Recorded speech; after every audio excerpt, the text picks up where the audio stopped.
Já moc děkuji Monice a děkuji i vám za milé přivítání. Já vás zdravím ze Sanatoria přírodní péče z Burkvízu a z misijní školičky Light.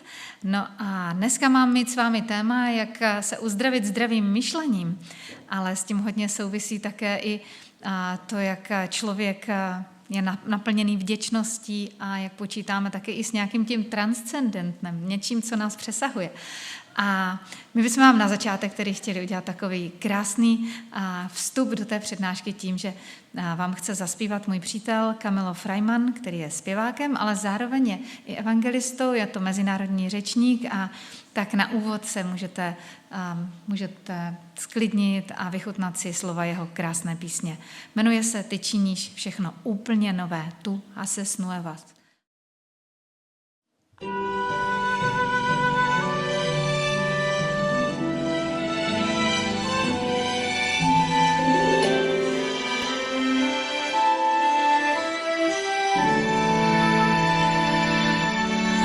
Simple barro hiciste al hombre, tu misma imagen formaste en él, de las cenizas, de los escombros, un nuevo hombre harás nacer.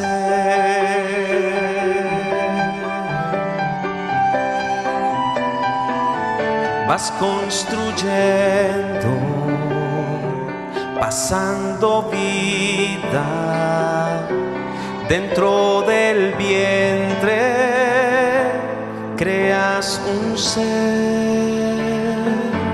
El hombre siembra, después se olvida, mas tú la espiga harás nacer. Tú haces nuevas todas las cosas, haces desiertos reverdecer y nueva vida del alma brota. Tú das un nuevo amanecer.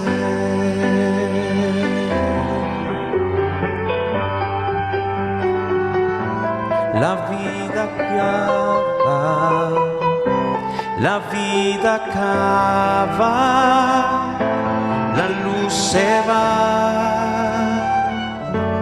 pero si el grano se cae y muere, el mucho fruto producirá.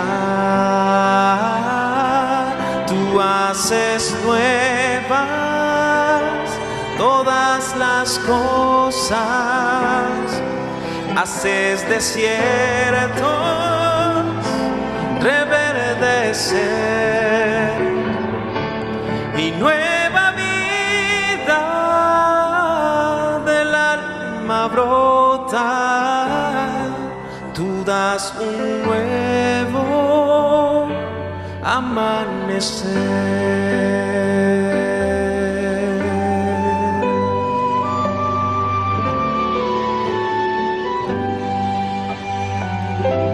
Dios de milagros, grande y temible, Señor del tiempo y la eternidad. ¿Qué hay difícil? ¿Qué hay imposible?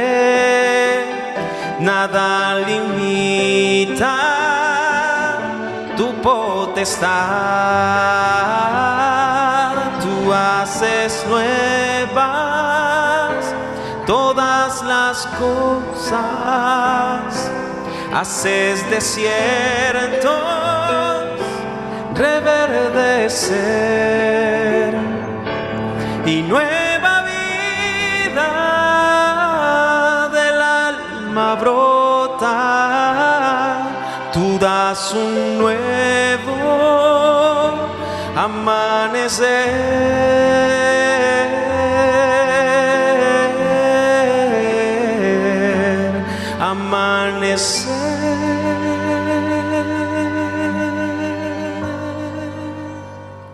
Amén. A myslím, že teď už byste asi všichni chtěli slyšet jenom ty písničky, že? Tak poprosíme Kamila za chvilinku, aby vám zaspíval další, jo? Takže my si dneska máme povídat o tom, jak se uzdravit správným myšlením, protože kdo z vás nemáte žádné boje? Kdo z vás jste neprožil nějaké zklamání sami ze sebe a strach z toho, že se něco nezmění v našem životě, že zůstaneme stejní? Máte taky ty problémy? Jo? Takže jsme všichni na jedné lodi, stále bojujeme s tím naším starým já. A na začátek se vás chci teda zeptat, jestli byste chtěli být šťastní. Je tady někdo, kdo by chtěl být šťastný? Nebudu se vás ptát, jestli chcete být nešťastní, to je dobrý. Tak vidím, že chcete být šťastní. Takže pojďme se podívat, jak toho dosáhnout v našem životě, protože víte, každý z nás máme nějaký cíl, nějakou vizi a pravda je, že pokud nemáme cíl a vizi, no tak potom nikam taky nedojdeme. Že? Takže je velmi důležité, aby jsme si ve svém životě ujasnili, co chceme, ale také i cestu k tomu cíli, například vzdělání, rodinu, lásku.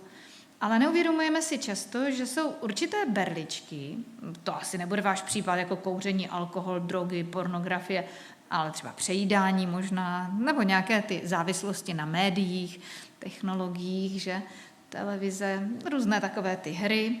A někdy nás věci tak ovládnou, že si neuvědomujeme, že jejich výsledkem je potom, jsou ty nemoci, že? A utrpení. Takže jak na to, abychom se nestali závislými? Možná si řeknete, no to je jejich problém, my nejsme závislí. Ale víte, jak se definuje skutečná závislost? Že to je psychoemocionální onemocnění. Takže vlastně, jestliže něco milujeme víc, než je zdrávo, anebo, jak my křesťané říkáme, více než Boha, tak se to stává závislostí nebo modlou. Závislost je v podstatě modla. Je to jinými slovy hřích. A když potom tak toužíme, že máme už takové ty potřeby neustále obsesivní, kompulzivní to dělat, že potřeby na nějaké látce, činnosti nebo na nějakém vztahu, tak se to potom může rozvinout až tak, že nám to ničí tělo, ničí nám to hlavu, způsob myšlení, ale také vůbec zdraví mozku, protože to ovlivňuje naše hormony, dopamin, serotonin, acetylcholin a různé jiné. No a když se to nezastaví, ta závislost, tak je to stále rostoucí, je to progresivní a výsledkem je potom smrt. Takže být závislý se nevyplatí, ať už je to závislost na nějaké látce. Mimochodem se zjistilo, že cukr má takovou afinitu jako kokain. To znamená, že když my třeba nebereme drogy, ale máme rádi ten cukr, tak je to stejné, jako bychom brali kokain. Doufám, že mě nevystřílíte od této chvíle, ale nevadí. Dá se používat řada jiných dobrých sladkých věcí, které náš stvořitel stvořil. A je dobré to vědět, jak působí tady tyhle látky. Samozřejmě nemluvě o lécích nebo alkoholu a jiných psychotropních látkách. Ale věděli jste to, že existují i závislosti na chování? Myslíte si, že závislost na uklízení nebo na práci je nebezpečná? No je to taky závislost. Takže často se nám může stát, že se uchýlíme k něčemu jinému, co nám dává tu hodnotu a zapomínáme, že hodnotu máme už tím, že jsme se narodili jako boží děti, že tou identitou naší je, že my nepotřebujeme si nic dokazovat anebo se nějakým způsobem uspokojovat, protože už větší hodnotu, jaká je nám dána, nemáme.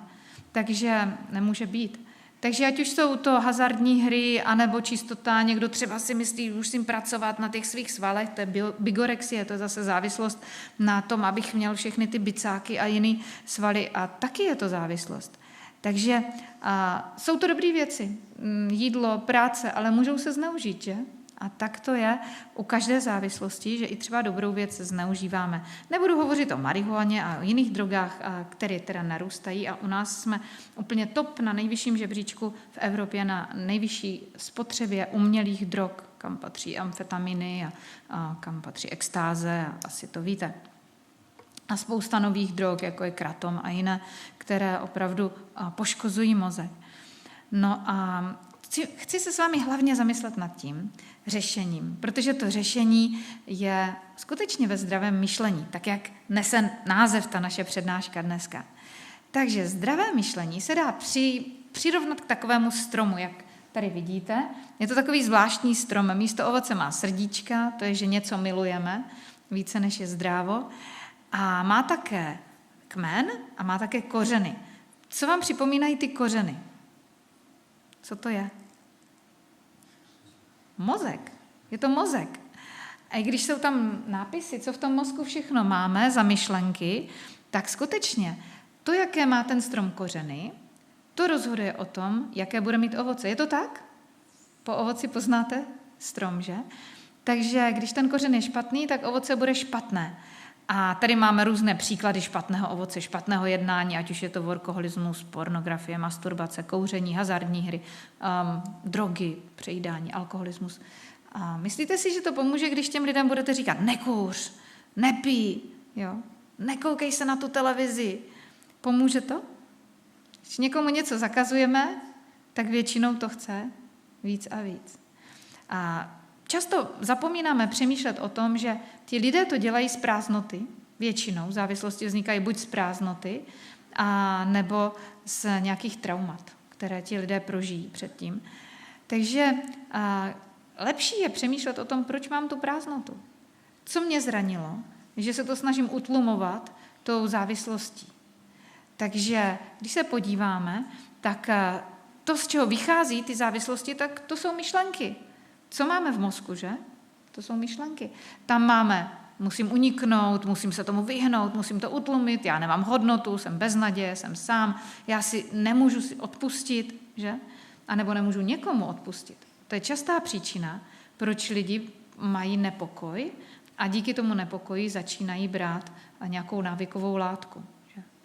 No a víte, jak dlouho se dá žít s takovou negativní myšlenkou? Třeba nemám hodnotu, nebo jsem bez naděje. Ty lidi začnou mít deprese, úzkosti a potom je to vede do začarovaného kruhu závislostního jednání, protože jak dlouho se vám dobře žije s depresí nebo s hněvem? Žije se vám s tím dobře? Trvalý hněv. To nejde. Takže ti lidé to potom utlumují nějakým pitím a podobně, no ale tím to nevyřeší, že? Co by bylo rozumnější, než useknout to ovoce, anebo dokonce useknout ten kmen? Co by bylo lepší? Vytrhnout to od kořene, správně, je to tak. Takže pojďme se podívat, jak to vytrhnout od kořene, protože naše závislosti, většinou každá závislost má nějaký spouštěč. Jo? A nemusíme říkat závislost, můžeme říkat charakterová vada, jo? Nebo dědičný zlozvyk. Je toho hodně, co si neseme v sobě, než se to podaří tomu našemu nebeskému psychoterapeutovi uzdravit v naší mysli. Takže ten spouštěč, to je většinou to, co vyvolá celý ten začarovaný kruh závislostní reakce. Může to být odmítnutí, zneužití, utrpení nebo zrada. A to se vám těžko žije s takovými událostmi v životě. Jenže problém je v tom, že když to přijde, tak my máme tendenci se litovat a říkat si, já nemám žádnou cenu, nemám hodnotu, jsem sám, nikdo mi nepomůže, jsem bez naděje. A víte, že když tomuto uvěříme, v té situaci, tak my se dostáváme do závislostního jednání. Protože uvěříme lži. I když trpím, nespravedlivě trpím, tak přesto všechno to neznamená, že nemám hodnotu. Neznamená, že nemám identitu Božího dítěte. Trpěl někdo víc než já? Trpěl. A řekl, Bože, odpustím, oni nevědí, co činí. No a když dokážu, teďka tady v tomhletom místě, tady, to to asi neuvidíte, ale to nevadí. Když mezi tím prvním a druhým krokem dokážu postavit železnou zeď a říct, to, co se mi stalo, nebude určovat to, jak já se budu cítit, ani jak já budu věřit, tak v tu chvíli zastavím ten nekonečný klub závislostního jednání. Pokud ne, tak přijde nepřítel a víte, že v té moudré knize knih je napsáno, že ďábel je lhář a vrah od počátku. Takže mu jde o to nás obelhat a zabít. Věděli jste to, že lež vás může zabít? Může. A tady tato lež, kterou on nám dává do mysli, třeba nedokážu odpustit. Je to smrtelný? Jo? Jak to máme v tom Otčenáši? Odpusť nám naše viny, jako i my odpouštíme našim viníkům. A jestliže však neodpustíte, ani vám nebude odpuštěno. Takže je to otázka života a smrti. Jestli dokážeme hlídat své myšlenky a jestli nebudeme věřit těm satanovým lžím, kterýma nás obelhává. A někdy mu pomáháme, někdy obelháváme sami sebe, že? My jsme úplně nejlepší manipulátoři své vlastní mysli, protože se tak litujeme a pořád si říkáme, já nemám žádnou cenu, nemám žádnou hodnotu, že? No ale tím si narušíme svou mysl, protože zapomeneme na to, že jsme nekonečně milovaní, že nic nám není nemožné. Takže co by bylo dobré říct si v té situaci, když se stane nějaké odmítnutí nebo zneužití nebo utrpení? Znáte to zaslíbení s 1. Korinským, myslím, že je 10. nebo 11. kapitola, tam je napsáno 10. Tam je napsáno, že Bůh je věrný, nedopustí na vás větší zkoušku, než jakou byste mohli unést, ale má předem připravené řešení. Že? Pokud mu důvěřujete, tak nás přes tou zkoušku provede a má už předem připravené řešení. Věříte tomu? Jestli tomu věříme, tak to znamená, že nás ty traumatické situace nemůžou formovat. Nemůžou nás přesvědčit o ďáblově lži. Vidíš, jsi špatný, vidíš, nemáš hodnotu, vidíš, nikdo tě nemá rád, vidíš, jsi sám, vidíš, všichni tě opustili. Když přijdou tyhle myšlenky, co bychom měli udělat? Měli bychom říct, Pane Bože, vem to pryč, já vím, že to není pravda. Jo? Víte, jak to říkal ten Luther, že ty špatné myšlenky jsou jako černý ptáci a důležité jim neudělat jim hnízdo na hlavě. To je naše první povinnost. A bděte. Když Ježíš říká bděte, tak ti myslí chraň své myšlenky, aby se tam neusídlila nějaká toxická, protože ta toxická myšlenka tě potom povede k tomu, že budeš mít vztek, úzkost, nízkou hodnotu, depresi a s tím se nedá dlouho žít. Tak to začneme něčím utlumovat, takže bereme antidepresiva, nebo to zapijeme alkoholem, nebo prostě se vypneme a jdeme koukat na nějaké filmy, nebo sníme 2 čokolády a kyblík zmrzliny a pak se cítíme provinile, že? A říkáme, musím s tím skončit.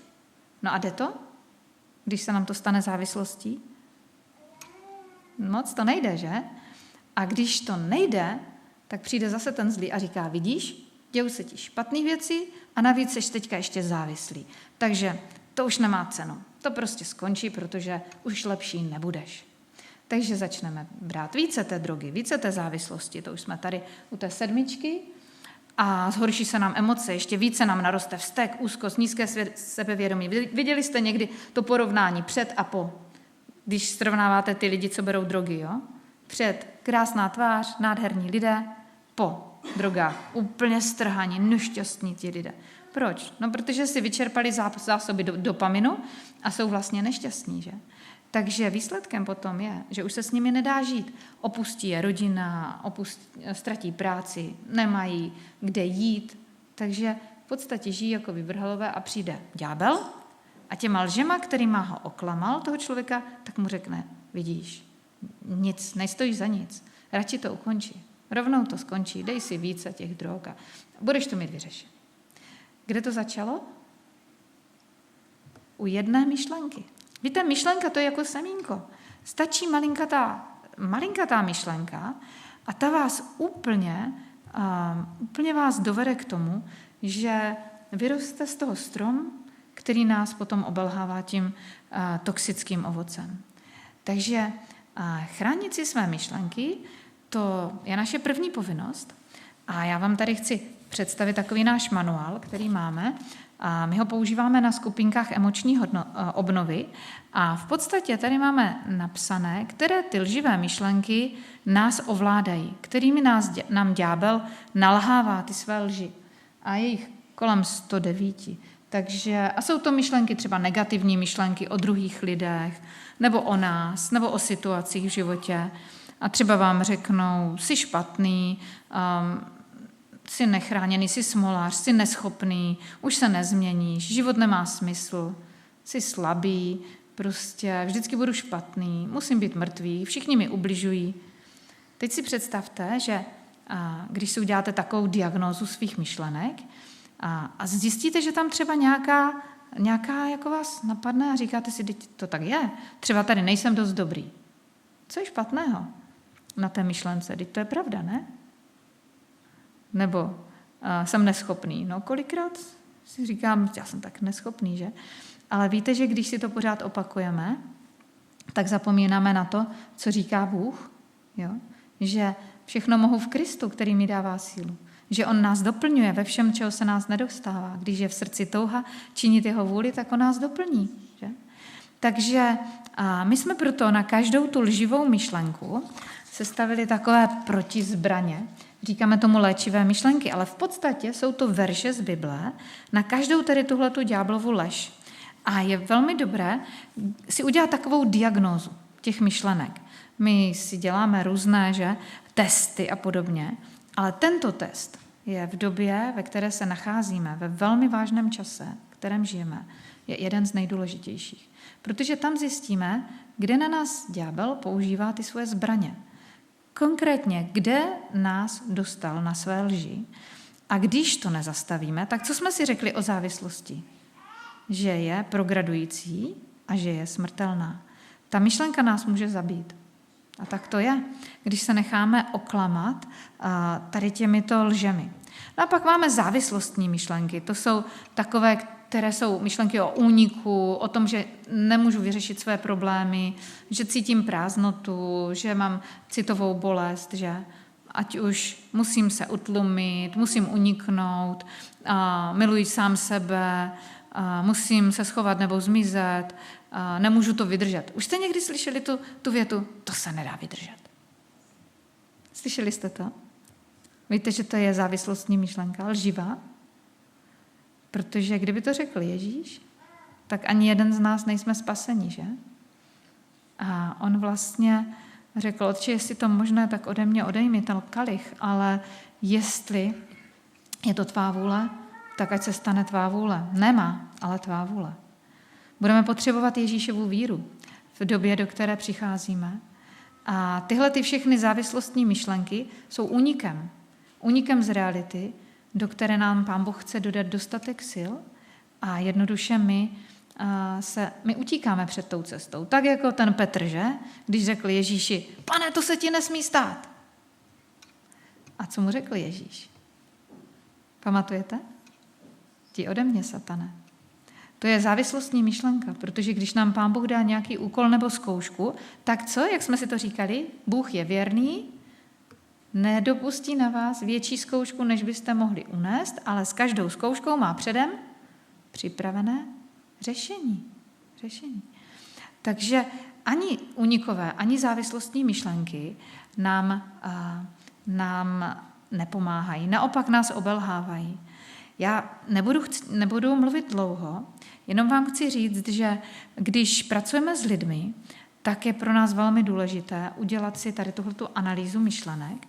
A my jsme vlastně po návštěvě Juana Pabla Malangy, který je adiktolog a zároveň je to i psychoterapeut, jsme pomohli několika městům založit takovou skupinku emoční obnovy, kde používáme tady tu psychoterapii a máme několik takových manuálů, které, když budete chtít, tak můžete si pořídit za 1 euro to je, nebo 25 korun. Když byste to chtěli, tak já vám to potom tam můžu dát. A je to vlastně seznam zaslíbení do každé situace. Dám příklad. Když tě tíží okolnosti, když jsi nemocný, když jsi znepokojený, když hledáš pokoj, když jsi v nebezpečí, když jsi zhřešil, když toužíš po spasení, když máš příliš těžká břemena, když jsi falešně obviněn, když potřebuješ sílu, když se cítíš zavržený, když tě zklamal přítel, no prostě situace, ve kterých se asi všichni nacházíme. A jsou tu na každou tu situaci zase arzenál biblických veršů, které vám pomůžou v tu chvíli prostě uzdravit to nitro. Víte, jak se říká té nejúčinnější terapii, která uzdravuje mysl lidí? Že dneska je řada duševních problémů a jsou na nárůstu. Deprese, úzkosti, bipolární poruchy, schizofrenie a jiné. Víte, jak se říká terapii, která je nejefektivnější v uzdravení mysli? To je bibliopsychoterapie. A skutečně Bible, což je dokázáno studiemi na magnetické rezonanci, dokáže znovu obnovit mozek. Protože to, co se děje v případě závislosti, když si to dají ti závislí, tak mají vylití dopaminu úplně excesivní, všechno se jim vylije, ten dopamin, mají excesivní prostě požitky, extáze, ale potom se jim postupně zásoby toho hormonu štěstí a požitku vyčerpají a oni se nedokáží radovat úplně z ničeho, ani z jídla, ani z pěkných vztahů a jsou skutečně smutní. A víte, jak dlouho to trvá, když ty lidé přestanou pít ten alkohol, tak, nebo přestanou s tou drogou, víte, jak dlouho to trvá, než se ten mozek zase obnoví do normálu, než se vám vrátí ten dopamin zase do těch neuronů? Rok a 4 měsíce. Rok a 2 měsíce, nebo rok a 4 měsíce, záleží, jaká to je droga. No a dělali se pokusy na magnetické rezonanci, kde se dali závislí lidé, byla to univerzita v Utahu, a ti lékaři tam dali závislé lidi a sledovali jim mozek, když jim řekli, přemýšlejte o něčem krásném, co vám dává požitky, co vám dává radost, co vám dává největší štěstí. No a když tam byli závislí lidé, ale křesťané, obrácení, kteří bojovali s tou závislostí, ale už byli věřící, tak to zajímavé bylo, že se jim rozsvítily ty centra, dopaminové centra, když byli v tom tunelu a přemýšleli o něčem nádherném. Oni se jich pak zeptali, a o čem jste přemýšleli? A oni řekli, přemýšleli jsme o Biblii, o božích zaslíbeních a modlili jsme se, povídali jsme si s Bohem. A ti vědci viděli, jak jim v mozku znovu se rozsvítily ty centra dopaminu, hormonu požitku a štěstí. No a pak tam dali samozřejmě ty, kteří byli závislí, ale nepřemýšleli o Bohu, byli nevěřící. A jejich centra požitku téměř nesvítila.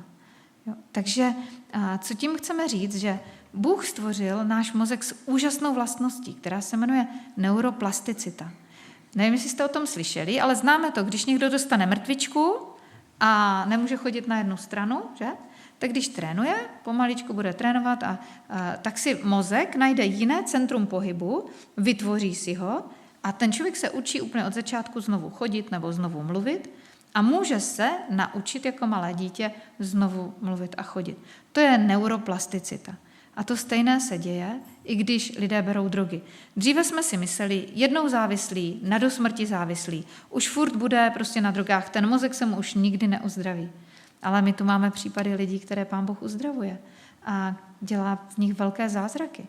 Takže to nám dává naději, že vlastně my nemusíme být obětí jakéhokoliv závislostního jednání. Pán Bůh nám dává přírodní léky, které zlepší naše myšlení a tím pádem i naše zdraví.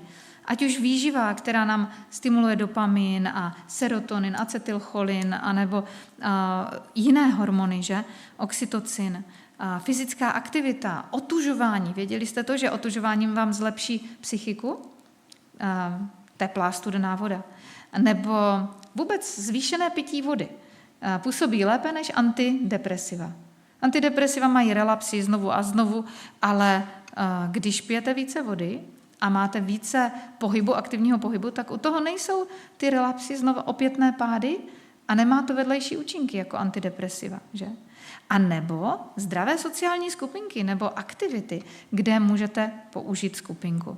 Takže a hlavně posílení duchovnosti, jak jsme o tom hovořili, že pokud naváže člověk pokud do toho mozku, vzpomeňte si na ten strom, dáte ty správné myšlenky, ten původní program, v kterém jsme byli naprogramováni, ten strojový kód našeho mozku, byl Boží slovo. Když to tam každý den vypisujeme, ty Boží zaslíbení, tak mozek se léčí. Mozek se uzdravuje daleko efektivněji, než na jakékoliv jiné psychoterapii. Takže bibliopsychoterapie je v současné době obor, nový vědní obor, kde se léčí hagioterapií, biblickými příběhy, do kterých se vžijete a chápete, že to hovoří Bůh k vám, kde se léčí duchovními písněmi, tak jako Kamilo třeba zpívá, a kde se léčí Božím slovem. Takže já už vám jenom, nebo já bych tady pozvala dopředu mého kamaráda a klienta našeho centra odvykacího, které máme v Burkvízu, a chtěla bych se ho zeptat, jestli by nám mohl říct aspoň něco málo ze svého příběhu, jak mu pomáhají třeba skupinky nebo Bible pro jeho mysl. Dobré odpoledne všem. Jmenuji se Martin Čafránek a pocházím z Prahy. Jsem abstinující alkoholik a chtěl bych se s váma sdílet o tom, proč vlastně jsem závislý a co se v mém životě přihodilo. Vůbec jsem netušil, že se to může stát zrovna mně.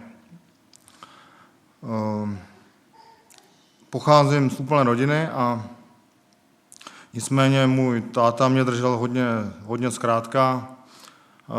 Měl jsem hodně koníčků, hodně škol jsem dělal a stalo se to, že vlastně od nějakých 4 let se věnuji hodně sportu, nebo věnoval jsem se sportu. Jsem bývalý profesionální fotbalista, rugbysta. Od 15 let jsem začal dělat brazilské jiu-jitsu a měl jsem v tom hodně zápasů a tak dále a jel jsem prostě sportovní život. Všecko jsem měl naplánované úplně skvěle, byl jsem abstinent do nějakých 24 let a pak vlastně tím, že mý kamarádi mi ukázali víc světský život, než jsem potřeboval, tak jsem začal ochutnávat tu drogu, která za začátku vypadalo, že to je nevinné, nicméně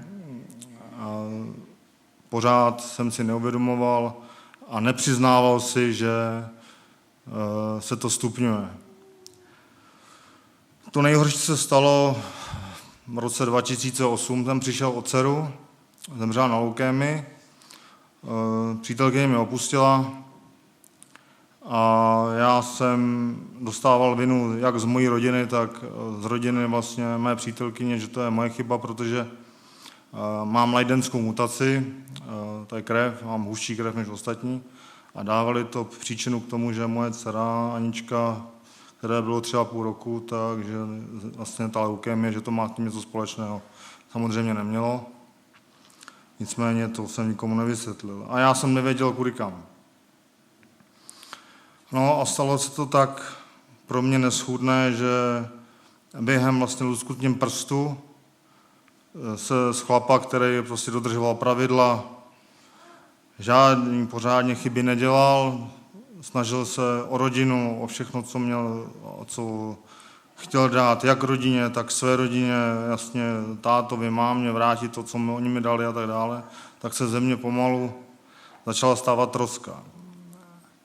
A to nejhorší, co bylo, že jsem začal utíkat od reality. Začal jsem požívat více a více. No a dopadlo to tak, že už to nebylo únosný a já jsem začal ničit jak sebe, tak vlastně okolí. A nejhorší na tom bylo, že to okolí vlastně před mýma očima se strašně měnilo. Lidi, kteří mě milovali, měli mě rádi, tak se z nich stávaly trosky, jako jsem byl já. A já jsem na to nechtěl se dívat už a jsem se rozhodl, že půjdu do léčby. Tak jsem se přihlásil do Bohnic, do pořadníku a nastoupil jsem léčbu v roce 2013, kterou jsem zdárně ukončil. Nicméně tam ty skupinky jsou takový, že do vás to tlačí zleva zprava, že musíte vy, jenom vy, nikdo jiný není a vlastně všecko je váš problém a vy musíte ten problém si sami vyřešit. 3 měsíce se to dá vydržet, nicméně potom se otevřou dveře do světa. A já jsem ten krok udělal a musel jsem hodně sebezapřením vlastně si říct, že vlastně co já tady vůbec dělám, protože já jsem neuměl pořádně nakupovat, najednou jsem jako kdybych se znovu narodil. A vešel jsem do světa, který byl hrůzostrašný, jo. No a co se stalo? Já jsem 3/4 roku vlastně chodil na terapie, dodržoval všechny ty pravidla, co nám léčebně řekli. Nicméně vlastně obtíž byla v tom, že pořád říkali, že musíš ty a není jiný východisko. Samozřejmě jsem selhal a spadl jsem ještě mnohem hloubš, než jsem byl předtím. Začal jsem se plácat v životě, začal jsem dělat věci, které bych nedělal, využíval jsem to, co jsem uměl, takže jsem chodil vlastně bojovat, dělal jsem nelegální zápasy v garážích a nebylo to nic příjemného, sám sebe jsem začínal vědomě ničit, ale jak jsem to dělal více a více, tak jsem viděl, že všichni lidi už ode mě dávají ruce pryč a už jsem nevěděl, kudy kam. Pocházím z nevěřící rodiny a Boha jsem znal možná tak z filmu, nebo jsem o tom slyšel, představoval si, jak to asi vypadá, nicméně nic mi to neříkalo. Všechno jsem dělal vlastní silou celý život. Tak nějak jsem pořád přežíval a živořil několik let. Nicméně se stala další věc, že jsem měl v roce 2018 těžkou autonehodu. A v mém životě opravdu Bůh funguje od malinka, protože už jsem tady neměl být několikrát. Vždycky jsem se z toho dostal ani nevím jak. Ať jsem byl pobodaný a ať těžké autonehody, jak z tramvají, tak sám jsem auto vlastně zničil úplně sportovní, shodil jsem to do lesa ve 170 mezi stromy. Vůbec nevím, že se mi skoro nic nestalo. Tohle všechno ten průběh mi naznačoval, že určitě tady něco je, nějaká síla, která mě drží, že to není člověk. Nicméně bral jsem to jako samozřejmost a v roce 2022 jsem se rozhodnul podstoupit druhou léčbu v Bohnicích. To jsem zase zdárně udělal, jenomže jsem z Bohnic odešel a narostl mi obrovský ego. Takže že mě nikdo prostě nemůže ohrozit, že já sám prostě zvládnu úplně všechno a tak dále. To je největší chyba, kterou jsem udělal, protože ta pokora, ta patří k našemu životu a ta je strašně důležitá, protože to ego mě samotného začalo zabíjet. Samozřejmě jsem opět selhal a už jsem nevěděl, kudy kam. A udělali moje rodiče, oni jsou teda rozvedený, ale nicméně maminka, udělala jednu skvělou věc, že mi prostě řekla na rovinu, podívej se, pokud se nedáš dohromady a nebudeš s sebou něco opravdu dělat a budeš jenom mluvit a nečinit, tak máš tady dveře zavřený. A opravdu ty dveře, celá rodina, celá moje široká rodina zavřely dveře. A udělali to nejlepší, co mohli udělat. Protože já jsem vlastně svou manipulací na ně i se sebou jsem je začal zneužívat, výčitky, litování, stres, agrese a tak dále. To, co oni udělali, zachránili jak sebe, tak vlastně zachránili mě. No a shodou okolností já jsem už byl opravdu hodně na dně a začal jsem prosit. Asi jsem to dělal dobře nebo špatně, nevím, ale prosil jsem Boha, ať mě z toho dostane, že udělám všecko, ať mě z tohoto problému dostane, protože už jsem nevěděl, kudy kam. Seznámil jsem se 2 ženama, který chodí do Betány v Praze, do církve a ty mi nabídli, že jestli jsem svolný k tomu, že mi nabídnou v Jeseníkách, že existuje sanatorium křesťanský kde se jí zdravé jídlo, že tam je veganství, že jsou tam pravidla, které se striktně vlastně týkají církve a jestli jsem schopný to podstoupit. Já jsem ani vteřinu neváhal a řekl jsem, že jo, protože opravdu jsem nevěděl už koho se zeptat, jak se zeptat, kudy kam. A tak jsem se dostal do Jeseníku. Tady k Janče, k Timovi, Jirence. Musím vám říct, že začátek byl příjemný, ale po 14 dnech mi tam nebylo vůbec dobře, protože já, nevěřící člověk, se dostat do křesťanského spolku, do komunity a nerozuměl jsem tomu, cítil jsem se tam hodně špatně, že tam nepatřím, že můj svět je někde jinde a tak dále a začal jsem si všechno vymlouvat, omlouvat. Nicméně já boje nevzdávám a ani s tím nikdy nezačnu. Tak jsem neustále tam, i když musím říct, že jsem dvakrát jsem byl už v Praze, za rodičema se podívat a dvakrát jsem selhal. Dojel jsem do Prahy a zjistil jsem, že jediný a hlavní spouštěč byla moje maminka, nebo je moje maminka, která vlastně jako mě, jako malýho vlastně citově u srdce zranila tak, že vlastně podvědomě jí to pořád dávám za vinu a nebyl jsem schopný to odpustit.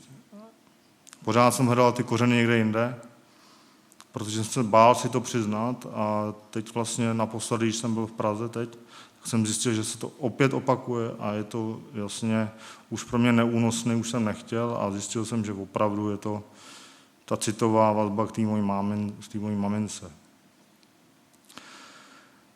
Tak a teď vám chci říct v té skupince. Dost mě hodně pomohlo jedna věc. Vlastně ten Bůh.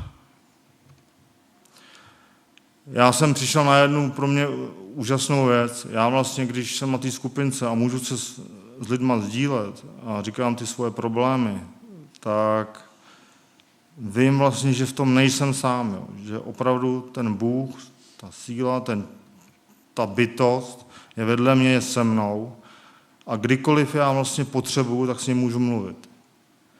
Není to tak, jako to bylo v tom světském životě, že já vlastně odejdu z té skupinky a najednou zůstanu sám. Najednou prázdnota, strach, nervy, co bude dál, koho zase potkám, co se zase stane a tak dále. Teď to tak nefunguje. Teď já vlastně ze skupinky odcházím s tím, že i když mám v sobě problém, který budu mít neustále, já budu závislý celý život. Nicméně to neznamená, že musím u toho používat tu drogu. Navíc ještě chci říct jednu věc. Ty drogy, my závislí, co používáme, to není ta věc, která nám to dělá. Jo? Je to ten stav, která ta droga nám udělala. Já jsem každý závislý, byl v nějakém stavu a když ta droga mu vlastně ten stav změnila natolik, že potom začal toužit, tak z toho se stává závislost. Abyste si nemysleli, že když někdo půjde kolem baru, že ho hned láká to pití. Ne, on ho láká ten stav, který on zažil a který už v životě nenajde. Jo? Ten stav najdete jednou a už ho nikdy pak nenajdete. A my závislí potom toužíme po tom stavu. Nicméně, tady je důležité si říct, že díky Bohu vlastně a díky ještě kamarádovi človíčku, který přijel z Jižní Ameriky a vysvětlil mi tu Bibli tak, že já to chápu, protože jsem ještě miminko mezi váma, ohledně křesťanství, tak potom začínám toužit tak, jako jsem toužil po tom stavu, co jsem měl s tou drogou. Tak vám chci jenom říct, že ty skupinky jsou úžasné v tom, že opravdu ten člověk, nebo já nejsem v tom už sám. V léčebně, ve světských léčebnách jste vždycky sami. Jo? Jste sami za sebe a pokud to nezvládnete, tak nemáte nikde žádnou oporu a pořád se budete vracet. Jsou v léčebnách lidi, kteří jsou tam 30krát, 40krát.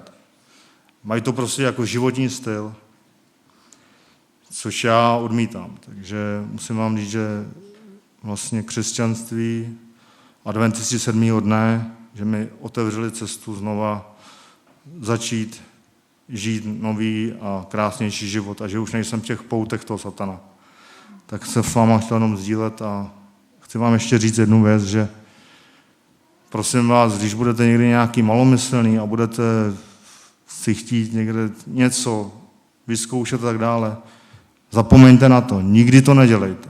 Uděláte to jednou a nevíte, jestli budete nebo nebudete to vy.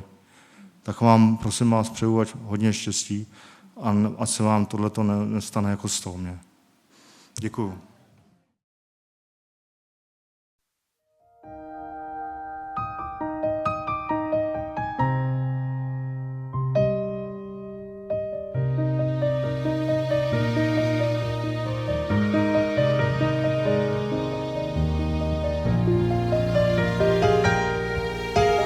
Como el viejo roble que cortó el leñador y de un seco tronco un nuevo roble renació.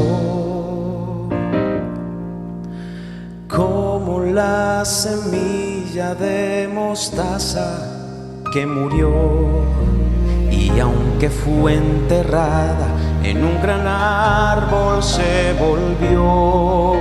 Así será mi fe, así será mi fe. En cada paso he confirmado las promesas de un Dios fiel. Así será mi fe, así será mi fe. Estoy fundado en la peña que es el Cristo vivo, así será mi fe.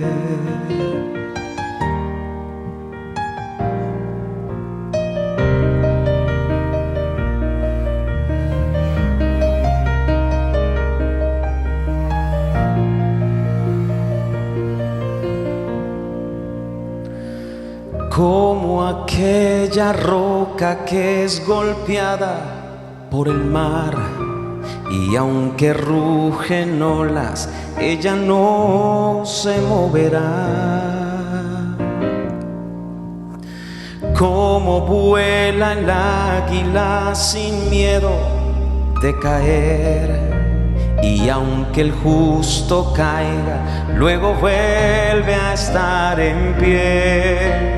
Así será mi fe, así será mi fe. En cada paso he confirmado las promesas de un Dios fiel. Así será mi fe, así será mi fe. Estoy fundado en la peña que es el Cristo vivo, así será mi fe, así será mi fe, así será mi fe. En cada paso he confirmado las promesas de un Dios fiel. Así será mi fe, así será mi fe. Estoy fundado en la peña que es el Cristo vivo, así será mi fe. Así será mi fe.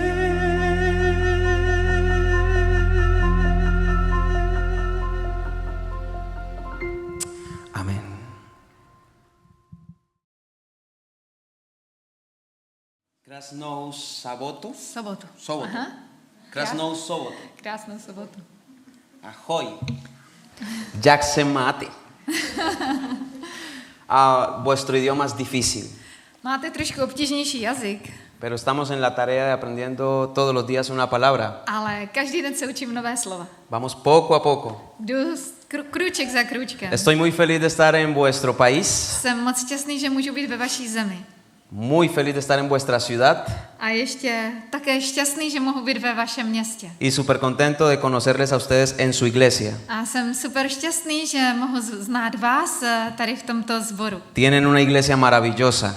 Máte překrásný sbor. Si no estoy mal, aproximadamente en un mes estaremos nuevamente aquí visitándoles. Jestli se nemýlím, tak asi za měsíc bych vás měl znovu navštívit. Muchas gracias por vuestro cariño y vuestra sonrisa. Děkuji moc za vaši lásku, za vaši přízeň, za vaše úsměvy. Sin más preámbulo, Nechci už dlouho me zdržovat, gustaría iniciar ale chtěl bych con una experiencia que me sucedió en Colombia vám říct jednu zkušenost, kterou jsem prožil v Kolumbii. cuando recién empecé a conocer la Biblia.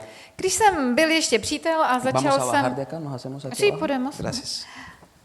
Když jsem začínal ve své víře a začal jsem chodit do sboru, Es que me siento muy lejos de ustedes. já se totiž cítím hodně daleko od vás. Soy muy cercano, Já jsem víc takový jako kontaktní. así podemos conversar más. Takže takhle budeme moct mluvit více. Cuando empecé a estudiar la Biblia, Když jsem začal studovat Bibli, hubieron varios tópicos que me volaron la cabeza, tak bylo tolik témat, které mě doslova odbouchly mysl. pero hubo dos en específico.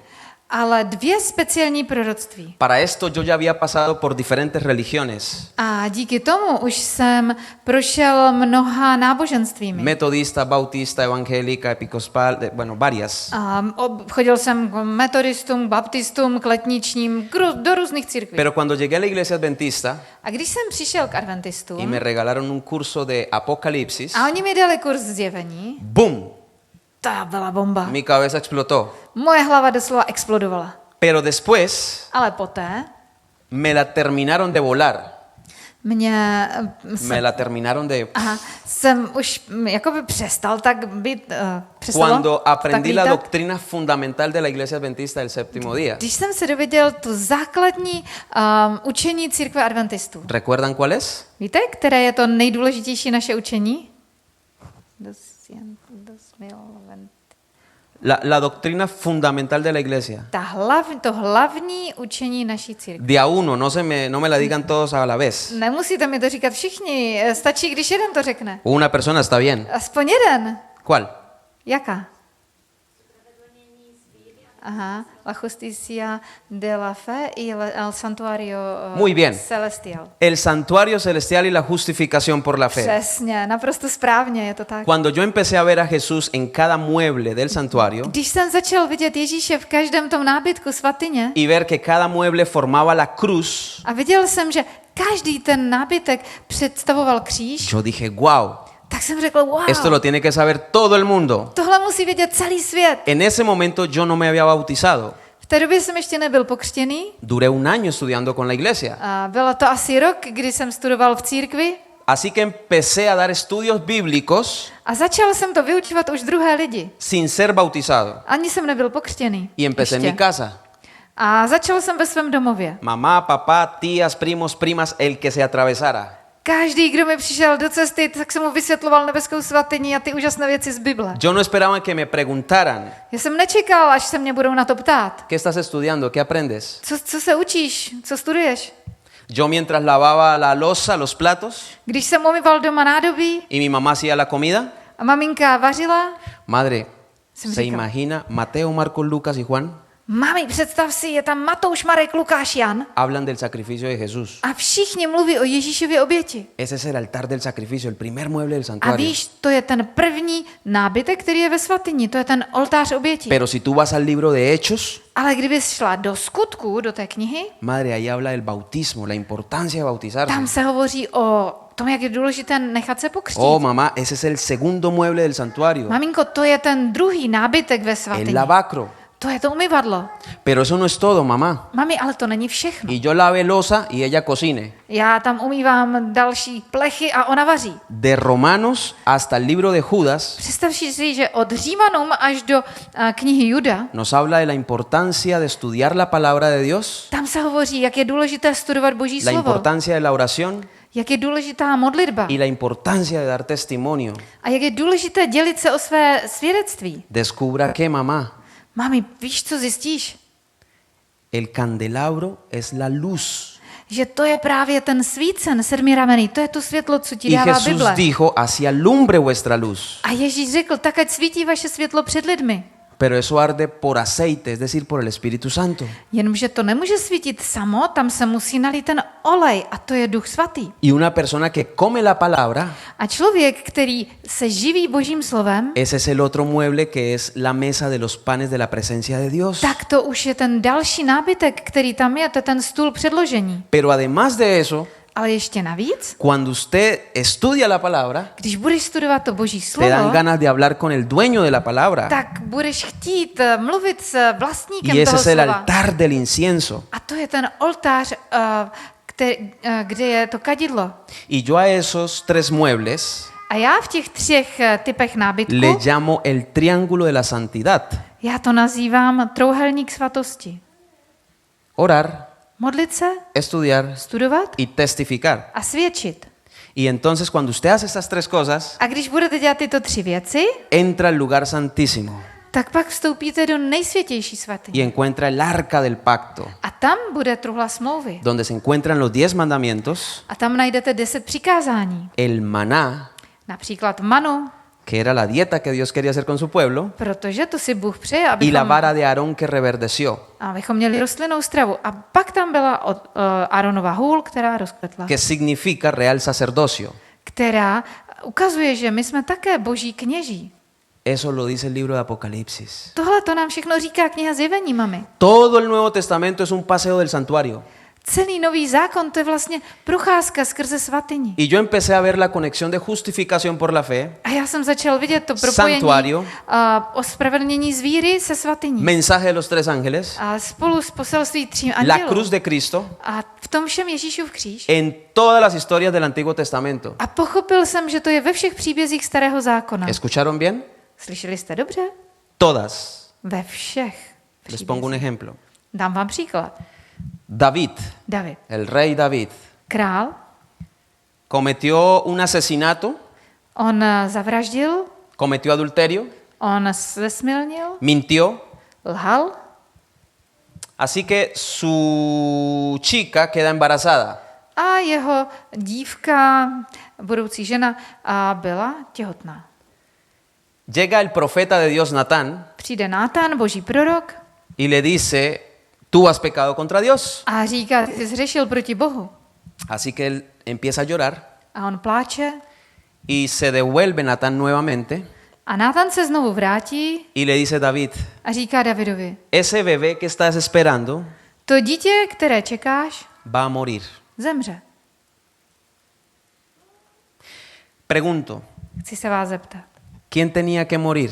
Kdo měl vlastně zemřít? ¿Quién tenía la culpa? Kdo měl tu vinu? ¿Quién era el gran pecador? Kdo byl největší hříšník tam? David. David. Pero muere un inocente. Ale umírá někdo nevinný. ¿Ya lo están viendo? ¿Ya lo están viendo? Už ho vidíte, Ježíše tam v tom Dígame que příběhu? sí, no me deje emocionar solo. A doufám, že mi řeknete, že jo, abych nebyl sám jediný tady nadšený. ¿Están viendo a Jesús? Vidíte tam Ježíše v tom ¿No příběhu? dice acaso la Biblia que el justo por los injustos? Neříká přece Bible, že musel zemřít spravedlivý za nespravedlivého? Cuando yo empecé a ver a Jesús de esta manera, Když jsem začal vidět Ježíše i ve starém zákoně mi takovým fe způsobem, cambió. moje víra se úplně změnila. Para mí antes de estudiar la Biblia era cansado, era aburrido. Předtím studovat Bibli to bylo pro mě nudné. Y yo no sé aquí en República Checa, Já nevím, jak vy tady v Česku, pero Colombia ale Kolumbie, es un país muy cálido. to je opravdu kvalitní země. La gente es muy familiar. A lidi jsou tam velice přátelští. Todo el tiempo se abrazan, todo el Pořád tiempo, se objímají. todo el tiempo. Pořád. Así que cuando yo llegué a la iglesia, A když já jsem přišel do církve, automáticamente el grupo de jóvenes tak automaticky na skupince me dijo, oh, Freyman, ahoj, tenemos Freymane. un grupo pequeño. máme tady malou skupinku. ¿Yo qué? Co máte? Sí, un grupo pequeño. No máme tu malou skupinku. ¿Qué es eso? A co to je?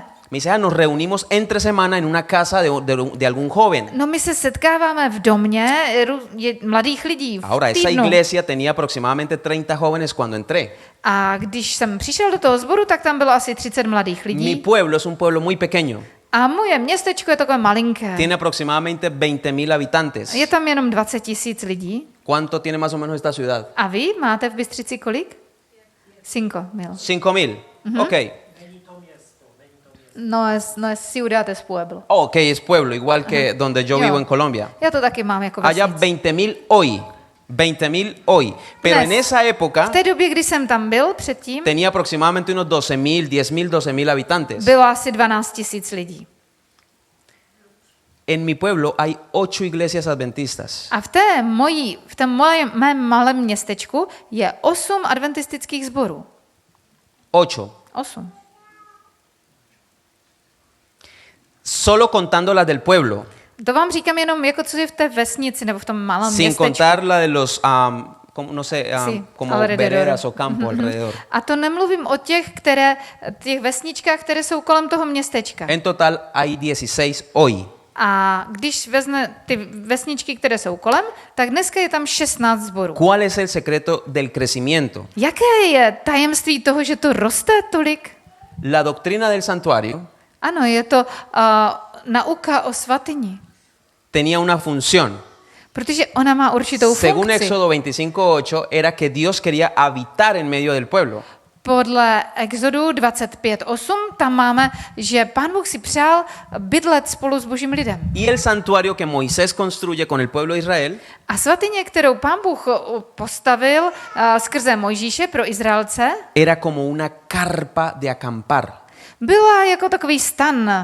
¿Hacen los jóvenes campamentos aquí? Děláte si i vy, mladí, někdy stanování? ¿Han tenido la experiencia de dormir en carpas? Jo, už máte zkušenosti ve spaní ve stanech? Más o menos así era el santuario. A takhle nějak vypadala svatyně. Un poco más grande. Trošičku větší. Pero se desarmaba en el momento que la nube se movía.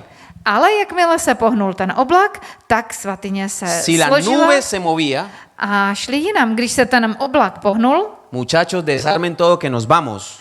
a tak kněží všechno zbalili a jdeme, následujeme ten oblak. Tenían que moverse. Museli se pohnout. Porque el evangelio Protože evangelium se mueve. se také pohybuje. Esa era la idea de Dios. Tohle je boží plán. No que se estancara. Ne, že zůstaneme nějaký stacionární. Cuando ellos llegan a Canaán, Když oni přijeli do Kanánu, el rey David, tak král David, hombre conforme al corazón de Dios, muž podle božího srdce, se le ocurre una brillante idea. tak ho napadla úžasná myšlenka. El tipo se asoma al balcón de su casa Kouká ze svého balkonu y ve allá el santuario, a vidí tam svatyni. las cortinas. Jenom prostě ten stan a ty Y dice, závěsy. yo vivo en una casa de mármol, A říká, já tady žiju v domě, oro empañado, který je z mramoru, mám tady zlato a to krásný dům. y la casa de mi Dios, A dům mého boha, no, toda vieja, takový už starý stan. medio fea por fuera, To už hodně to bylo Muy opotřebovaný. humilde. Takový pokorný příbytek. tengo una idea. Dám nápad. Voy a construir el mejor santuario para Dios. Postavím pro Boha lepší svatyni. Así que él tiene esa idea en su corazón. A má ve svém srdci tu touhu. Llega Natán, el hombre de Dios. Přijde Nátan, boží muž. Esto ustedes lo pueden comprobar en el libro de Reyes. Allí Znáte está, z y královských Crónicas. knih, že? A Paraliponem. Para ser exacto, el capítulo 17 de Reyes. Aha, to je 16. kapitola první královská. Allí dice que Natán llega A říká se tam, že y David le cuenta la maravillosa idea. David říká Nátanovi tu skvělou myšlenku. Y Natán A Nátan comete un error. udělal chybu. No consulta a Dios. Neptal se Boha. Le dice, muchacho, A říká, chlape, haga todo lo que tenga en el dělej corazón. to, co máš na srdci, postav dům Bohu. Así que se va Natán. Tak Nátan odejde, Y resulta que en la noche ale le večer aparece el gran jefe, se mu zjeví jeho velký šéf Natán. a říká, Nátane, Ve y dile a David měl bys to napravit a jdi za Davidem que yo no le he pedido casa. a řekni mu, že já jsem ho neprosila, aby mi postavil Yo dům. le voy a hacer casa a ellos. Já mu udělám dům. Pero yo no soy Dios que habita en 4 paredes. Ale já nejsem Bůh, který bydlí mezi 4 stěnami. No quiero que me hagan santuario. Já nechci, aby mě stavili svatyni. Un descendiente de él Jeden potomek Davida me hará santuario. mi udělá svatyni. Así que él entiende Takže on pochopil, que es Salomón. že to má být Šalamoun. Pero Dios no le dijo que era Salomón. Ale Bůh mu neřekl, že to bude De Šalamoun. hecho, un estudio profundo Studoval jsem do hloubky, está hablando es de Cristo. ale hovoří se tam o Kristu. Cristo es el que desciende de David. Protože on je ten, který vlastně se narodí z Davida. Por eso a Jesús cuando lo veían en la calle, Proto David viděl na ulici decían, Jesús, hijo de David. A promiňte, když viděli Ježíše na ulici, tak na něho volali Ježíši, synu Davidův. Él era el descendiente que iba a construir santuario. Protože on byl ten potomek, který měl postavit svatyni. Pero David le pasa todos los planos a su hijo Salomón A tak David ty plány připravil, ale dal je svému synu Šalamounovi. y construyen qué santuario. A postavili Wow. jakou úžasnou svatyni. Wow. Dios, sin embargo, honra A Pán Bůh skutečně si poctil algo que él no había pedido. Poctil Davida i za to, že chtěl udělat něco, o co ho nežádal. Por eso la Biblia dice que deleítate en Jehová Proto Bible říká, raduj se v Hospodinu. y él concede los deseos de tu corazón. A on naplní touhy tvého srdce. Cuando Dios aprobaba algo en el Antiguo Testamento, A když Pán Bůh něco schválí ve Starém zákoně, ¿recuerdan cómo era la evidencia física o visible para saber si Dios honraba aquella cosa? vzpomenete si, jakým způsobem fyzicky Pán Bůh dal své schválení, že tu věc prostě žehná? Když Eliáš ho prosil, tak jak Pán Bůh to své schválení vyslyšel? Aha, él Él llenó todo el santuario con su gloria Ano, naplnil celou svatyni svou slávou. y descendía fuego del cielo A z nebe se stoupil oheň y quemaba la ofrenda, el cordero. a spálil tu oběť, toho beránka. Fuego. Oheň. ¿Qué representa el fuego? Víte, co reprezentuje oheň? Aha. Oh, Holy Spirit. Aha. Muy bien. El Santo Espíritu Ducha svatého, je to tak. siempre Vždycky. llega Jesús a la tierra, Ježíš přichází na naši zemi encuentra el santuario, a vstoupuje do chrámu, muere por nosotros umírá pro nás y se rasgó el velo en dos. a ta opona se roztrhla na dvě části. Cuando Moisés hizo el santuario, Když Mojžíš šel do svatyně, descendió fuego del cielo. tak také i tam z nebe spadl oheň. Cuando Salomón hizo el santuario, A když Šalamoun udělal ten nový chrám, descendió fuego del cielo. tak stejně Bůh poslal oheň z nebe. Pero ahora se rasga el santuario, el velo del santuario. A teď dochází k tomu, že doslova se roztrhne ta opona. ¿Qué daba a entender esto? Co nám to pomáhá pochopit? Que ese santuario ya no iba a funcionar más. Že tahle pozemská svatyně už nebude mít svou roli, funkci. Ahora Cristo Teď Ježíš se iba a ministrar al santuario celestial. bude sloužit v nebeské svatyni. Pero Dios no nos iba a dejar huérfanos. Ale Pán Ježíš nás tady nenechá osiřelé. En el Nuevo Testamento, V Novém zákoně, en la iglesia cristiana, v křesťanské církvi, ¿dónde estaba la iglesia cuando descendió fuego del cielo? kde byla ta boží církev, když se stoupil ten oheň z nebe? Jana me dijo que esta iglesia eran muy estudiosos, Mónica me lo confirmó. Aha, Jana mi říkala, že vaše církev je úžasná v tom, jak studuje Bibli a Monika mi to potvrdila. Así que, ¿dónde estaba la iglesia cuando el fuego descendió en el Nuevo Testamento? Takže v kterém sboru byli umístěni ti první křesťané, když se stoupil oheň z nebe? Měli kostely nějaké? ¿Alguien se acuerda? Jakou měli modlitebnu? Un cuarto arriba. Ok, en el aposento alto. Aha, dobře, tak nějaké horní místnosti. ¿Era una casa? Byla to modlitebna, ale? No, fue solo una casa. Era una casa. Ano, to byl obyčejný dům. Se llamaba aposento alto, donde Jo. cae Eutico. Prostě to bylo horní místnost. En Hechos capítulo 1, Ve Skutcích v první kapitole Jesús les dice, Ježíš říká, muchachos, no se vayan de Jerusalén a neměli byste odcházet z Jeruzaléma, hasta que haya descendido sobre vosotros dokud na vás nesestoupí el Espíritu Santo. Duch Svatý. Y como resultado de que el Espíritu Santo descienda, A jako výsledek toho, že na vás sestoupí Duch Svatý, me seréis testigos budete mi svědky en Jerusalén, v Jeruzalémě, en Samaria, v Samaří en República Checa, a v České republice en Colombia, a v Kolumbii en Polonia a v Polsku y en todo el mundo. a na celém světě. Entonces ellos empiezan a orar. A oni začínají Boha uctívat. Se reúnen en esa casa, Martín, A schází se v tomto domečku Marti y empezaron a limar sus problemas que tenían los unos con los otros. a začínají konečně řešit ty svoje problémy, které mají jeden s druhým. Bendito Dios, en esta iglesia no hay problemas. Požehnaný Bůh, protože určitě v této církvi Pero en problémy esa sí nebudou. había. Tehdy měli problémy. Y ellos empezaron a arreglar sus problemas, sus diferencias. A oni pod vlivem Ducha Svatého začali vyznávat ty své viny a dávat to do pořádku. Y entonces empezó a brotar amor.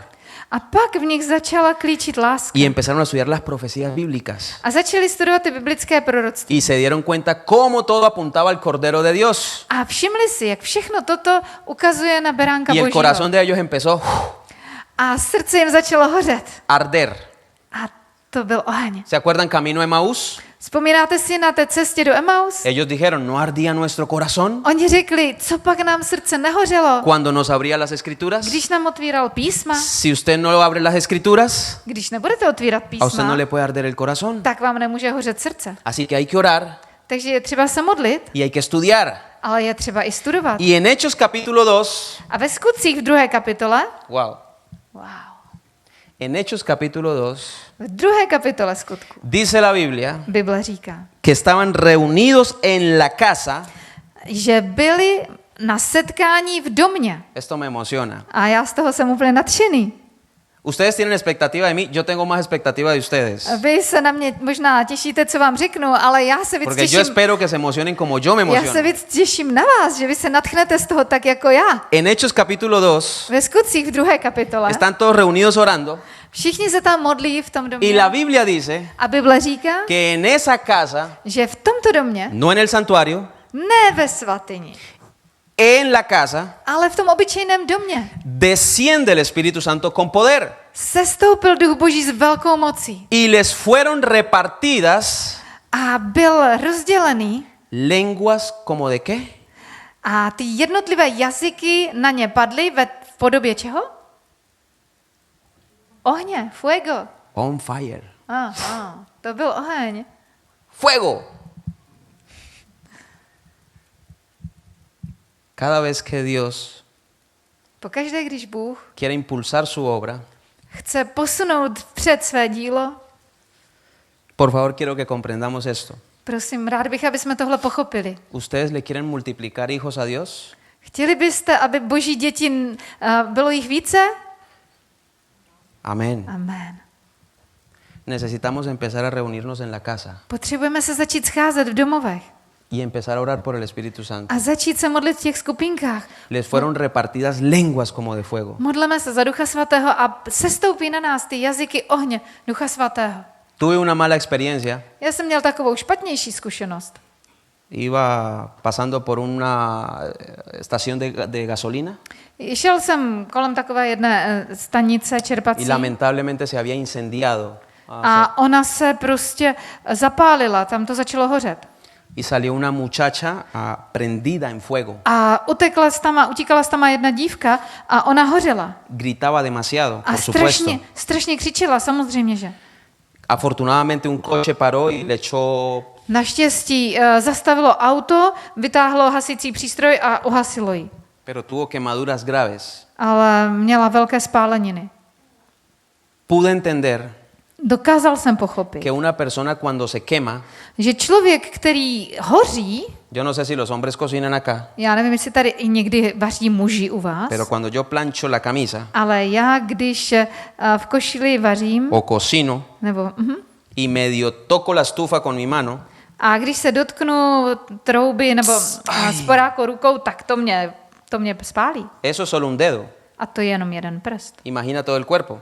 Dovedete si představit celé tělo, když hoří. Y usted pega el grito al cielo cuando siente que quema. A vy křičíte, když už cítíte, že vás něco pálí. Una persona en llamas, Člověk, který je v plamenech, una persona que recibe el Espíritu Santo, člověk, který přijme Ducha Svatého, no puede quedarse callada. nemůže zůstat ticho, nemůže mlčet. Arde. Hoří. ¿Ustedes comprenden lo que les digo? Chápete, co vám chci říct? Cuando yo entendí eso entrando a la iglesia, Když jsem tohle pochopil, když jsem přišel do sboru, muchachos, přátelé, no me podía quedar callado. já jsem nemohl zůstat potichu. Y por la gracia de Dios, A z milosti Boží el Señor nos dio métodos en la iglesia Pán Bůh nám dal úžasné metody, para hacerle multiplicar hijos a Él. jak násobit Boží děti. Les cuento uno breve si tengo tiempo. A un obrero? Okay. ¿Puedo contar una Můžu experiencia breve? můžu vám ještě říct jeden příběh takový? Mhm. Los jóvenes de mi iglesia, Mladíci es que les v cuento. církvi, El Ministerio de Música y Sonido služba zpěvu, tienen su propio grupo pequeño. tam totiž máme zvláštní skupinku pro zpěváky. Ellos estudian una filosofía de la música adventista. A oni studují boží principy posvátné hudby. Ellos se reúnen los martes porque les queda fácil ese día. A oni mají úterky na studium Los posvátné ancianos hudby de iglesia a trénování hlasu. tienen su propio grupo pequeño A další z výboru, ty taky mají skupinku a modlí se. y ellos estudian al respecto del ancianato. A studují o tom, jak by se měli chovat starší sboru a vedoucí Las činitelé sboru. diaconisas y dorcas tienen su grupo pequeño. Diakonky mají svoji skupinku pravidelnou každý týden a modlí se. Pero no solo eso. A nejenom tím mají Los skupinku. jóvenes también tienen su grupo pequeño. Mladí také mají svoji skupinku. Pero no solo eso. A nejenom to. Las escuelas sabáticas, Sobotní školy, como es una iglesia grande como esta, vy máte velký no sé aquí, pero el sál, repaso de la lección ale když si opakujeme se hace por clases. úkoly, a tak máme třídy. Acá no. Sí, también. Igual. Sí. Ok. Bien. 6 clases. Máme 6 Oh! tříd. Vy taky, že? Gracias, Děkuji. Vicky. Díky. Escuchen. Aha, dáváte pozor. Cada escuela sabática Každá sobotní škola es un grupo pequeño. je malá skupinka. Así que, hermana Rosa, Takže sestra Růžička, ¿nos podemos reunir hoy en su casa? Růženka a ona říká, sejdeme se u mě v Oh, domě. sí, claro que sí. Dobře. Entonces se reúne ese grupo Takže oni se i v týdnu scházejí. y oran y A modlí se cantan a zpívají. y estudian. A studují. Cada grupo de escuela sabática es un grupo pequeño. Každá skupinka sobotní školy je skupinka, která se v týdnu schází a modlí se. Pero el grupo de jóvenes Ale skupinka mládeže quería hacer algo wow, chtěla udělat něco úžasného. porque el Señor nos tenía a todos en llamas. Protože Pán Bůh nás tam má všechny v plamenech. Así que, muchachos, vamos a hacer algo para levantar estudios bíblicos. Takže, kluci, uděláme něco, aby jsme udělali biblické studium. Pero ¿cómo hacemos para que no nos vean como fanáticos religiosos? Ale jak to uděláme, aby se na nás nedívali jako na nějaké náboženské fanatiky? Así que se nos ocurrió una brillante idea. Tak nás napadla úžasná myšlenka. Nos inventamos Vymysleli un jsme detector de mentiras takový detektor lži. metálico, Byl to takové kovové, una caja, byla to taková krabička, metimos un imán dali jsme tam nějaký magnet, fuerte, silný magnet. hicimos una antena Udělali jsme tomu anténu como la de la radio, z rádia, metálica, taky kovovou, cosa que él atraiga el imán. a takovou věc, která vlastně ten magnet odpuzuje. Entonces Nebo colocamos la přitahuje. pregunta en la parte de adelante de la caja. A dali jsme tam otázku před tu železnou krabičku. ¿Eres buena o mala persona? Jsi dobrý člověk nebo špatný člověk? Y abajo decía sí, no. A pod tím bylo řečeno buď ano, anebo ne.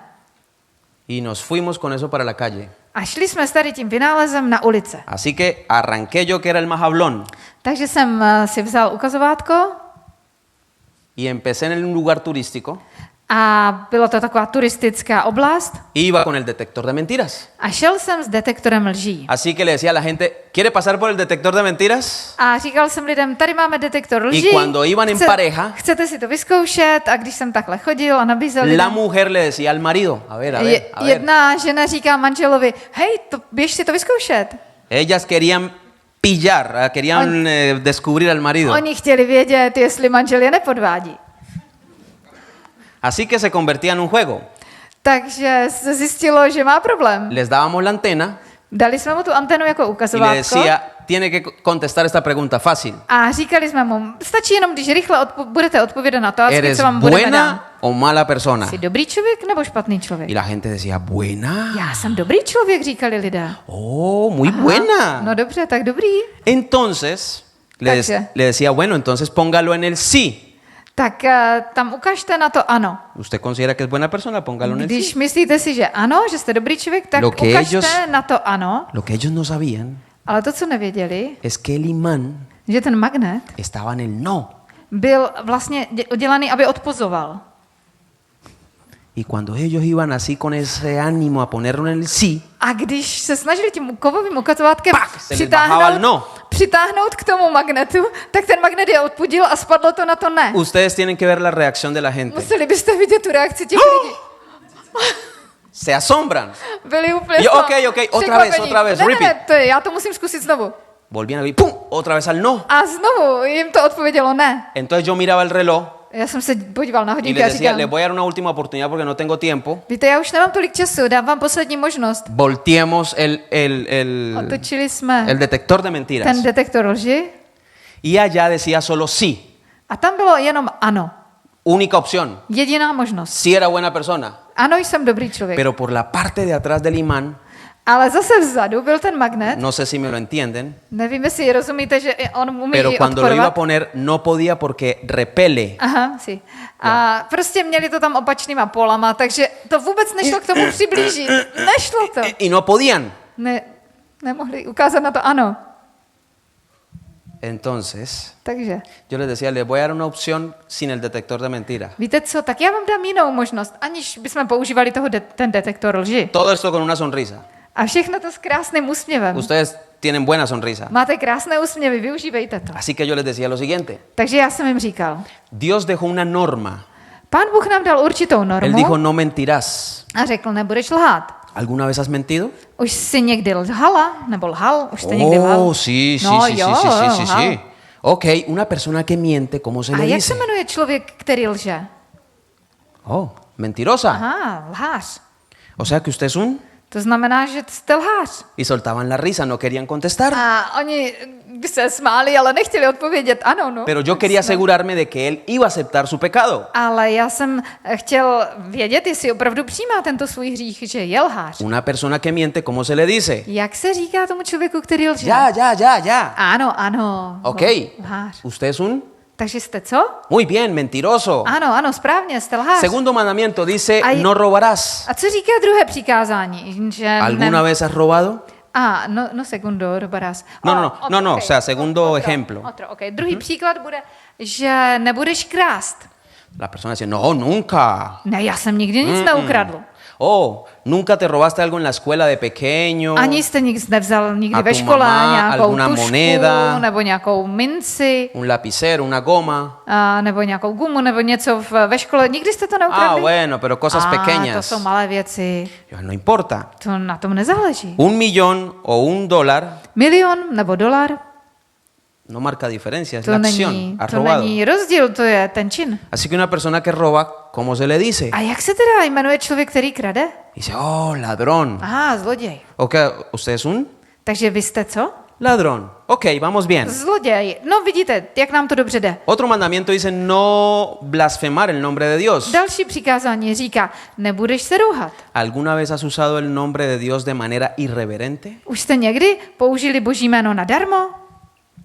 ¿Alguna vez en vez de decir un insulto has dicho el nombre de Dios? Někdy místo toho, abyste třeba řekli jajda, tak jste řekli Boží jméno? Oh, sí, sí, sí. Ok, una persona que hace eso, ¿cómo se le dice? A jak se říká takovému člověku, který zneužívá Boží jméno? Blasfemo, muy bien. Rouhač, tak to je. Se me acabó el tiempo, Nezlobte muchachos. se, já Última už pregunta. musím, tak už jenom poslední otázka. Jesús dijo, Ježíš řekl, no cometerás adulterio. že nemáme činit smilstvo. Pero él explicó y dijo que cualquiera que vea a una mujer o a un hombre, en el caso de las mujeres, Ale on říká, kdokoliv se podívá s chtěním na osobu opačného pohlaví y piense cosas que no debe pensar con esa chica, a přemýšlí o tom druhém věci, který vůbec neměl přemýšlet, ya cometió adulterio en el corazón. tak už s ním smilní ve svém srdci. ¿Lo hemos hecho alguna vez? A už jsme to někdy udělali? De hecho, porque estás casado o casada. Naštěstí jste třeba vdaní a ženatí, ale muž to třeba taky není překážkou. Así que la gente reconocía. Takže ty lidé si to přiznávají. O sea que por su propia boca le decía yo, Takže jejich vlastními slovy, jak me has jsem jim řekl, reconocido que eres jste přiznali, že jste un mentiroso, lháři, un ladrón, zloději, un blasfemo rouhači y un adúltero. a dokonce smilník. ¿Y todavía se cree buena persona? A stále pořád věříte, že jste dobrý člověk? Si se muriera hoy o Jesús viniera, como dice la Biblia, Kdybyste dneska zemřel a Ježíš by přišel, tak jak říká Bible, ¿te irías para el cielo o te irías para el infierno? šel byste do nebe nebo byste šel do pekla? Entonces la gente es que queda pensando. A lidi začnou přemýšlet, Dice, no, yo creo que para el infierno. no, tak to bych šel asi do pekla. ¿Y eso no le preocupa? A to vám nevadí? Entonces la gente pensaba. A lidi začínou Y přemýšlet. ahí exponíamos el Evangelio. A tam přijde evangelium. Ahora estaban listos para ver la cruz. Teď jsou připraveni vidět Ahora Ježíšův estaban kříž. listos para aceptar el verdadero sacrificio de Jesús. Teď jsou připraveni přijmout skutečnou Kristovu Si oběť. yo llegaba en la calle Když já přijdu na ulici y le decía, hey, Dios te ama, a řeknu, dobrý den, Pán Bůh vás miluje. ¿creen que le importa a la gente? Myslíte si, že to pro ty lidi by bylo důležité? Si salimos de esta iglesia y vamos por acá y les Jesús te ama, Kdyby jsme to na ulicích takhle lidem řekli, ¿cree que la gente se conmueve? myslíte si, že by je to nějak změnilo? Pero les pregunto, ¿es verdad que Jesús les ama? Ale chci se vás zeptat, je to pravda, že Ježíš je miluje? Claro que es verdad. Samozřejmě, že je to pravda. Pero la ley tiene que ir unida al Evangelio.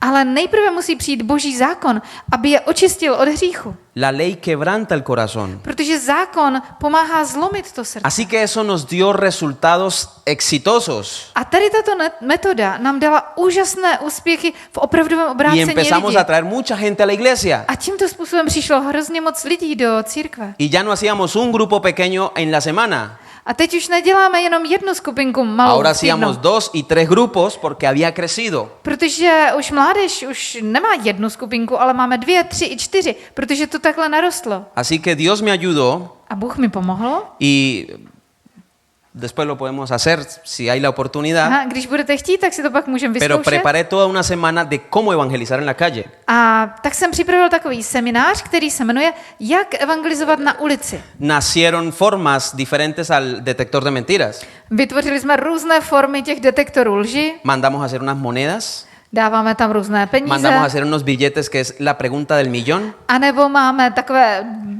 bankovky s milionem Y dolarů teníamos a- dos. a dáváme těm lidem otázku, jestli chtějí $1 milion a že jim dáme otázku, když nám je odpoví, tak jim dáme tu bankovku. Y teníamos dos cartones que eran ilusión óptica. A pak máme ještě takovou optickou iluzi na 2 Y empezamos a kartonech. capacitar a todos los jóvenes. A vyškolili jsme v tom všechny mladé. Y eso fue un boom en mi pueblo. A to bylo boom v tom našem městě. Así que ya la asociación de la iglesia, A teď už naše sdružení queremos que vengan a Bucaramanga, Bogotá, Medellín, Cartagena, Barranquilla. chtělo, aby jsme šli do Přerova, do Olomouce, do Y empezamos a Frýdlantu. exponer todos esos temas a la iglesia. A začali jsme vyprávět, jak dělat tuto práci v Y církvi. ahora hay más detectores de mentiras que... A teď už je daleko více detektorů lži, než si dovedete představit. Fue una bendición. A je to úžasný zdroj požehnání. Pero todo nació en un grupo pequeño. Ale všechno se to narodilo v té malé skupince. El Señor quiere que nos movamos. A Pán Bůh chce, abychom se modlili a hledali jeho cesty. Hermanos, termino con esto. Přátelé, chci zakončit tímto. Tocan la puerta de su casa.